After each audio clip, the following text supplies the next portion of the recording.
Our next story tells you the inside details of one of the biggest and the most known covert operations in modern espionage history. The secret Israeli plot that turned Hezbollah's own communication network into a weapon against itself.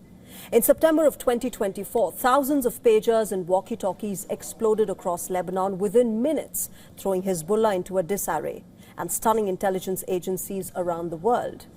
Now, this coordinated blast killed at least 42 people and injured approximately 4,000 others, including Hezbollah fighters and civilians.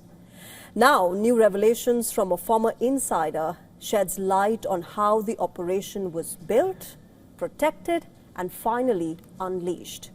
According to a book in Hebrew, the title of which literally translates to Fateful Message, and published by a retired Israeli defense official writing under the pseudonym of Adam Fain, the operation took years of planning, deception, and high-risk gambles inside the Mossad. In an interview with the Jerusalem Post, the former Israeli defense official disclosed that some of the most dramatic details are now being shared about this mission, including how close the entire operation came to collapsing just weeks before the attack. The mission reportedly began as early as 2019.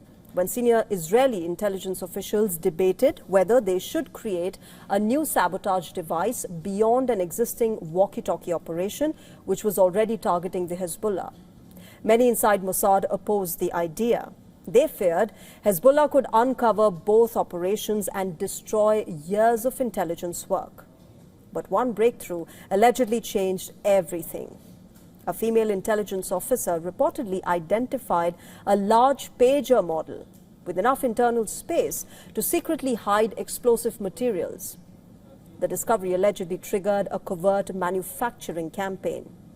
The Mossad allegedly infiltrated Hezbollah's supply chain using front companies, fake business identities, and middlemen. Israeli operatives reportedly posed as international business executives, and they slowly convinced Hezbollah to trust the devices. Hezbollah allegedly remained deeply suspicious throughout this entire process, repeatedly checking the pagers for surveillance equipment, but allegedly not for explosives. At one point, the entire operation nearly fell apart.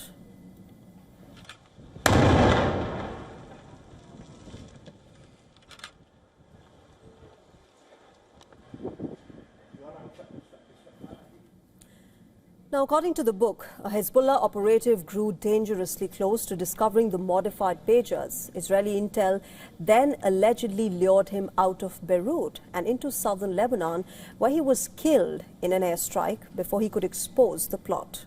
The pressure intensified in March of 2024 when Hezbollah suddenly expanded its order from 500 pagers a year to 5,000.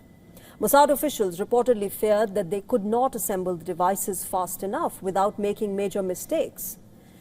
The Israeli spy agency then allegedly transformed its own gym and recreational facilities into secret pager assembly lines. Agents arriving for workouts were reportedly turned away because the gym had now become part of a top-secret bomb factory. Iran also nearly exposed the operation. Hezbollah reportedly sought help from Iranian experts to examine the devices, forcing Israeli officials to accelerate their timeline before the pagers could be fully inspected. Inside the Mossad, fears grew that years of spycraft could collapse if even one device was properly analyzed. In fact, even in the final hours before the first wave of the beeper attacks, there was reportedly deep division inside Israel's security establishment over whether to activate the devices immediately or wait for some more time. Some feared a wider war. Others warned that delay could expose the entire operation. In the end, the final decision allegedly went to Israeli Prime Minister Benjamin Netanyahu, who, of course, gave the green light. Following the first wave of attacks targeting beepers, the next day hundreds of walkie-talkies exploded, delivering one of the most known intelligence strikes of modern history.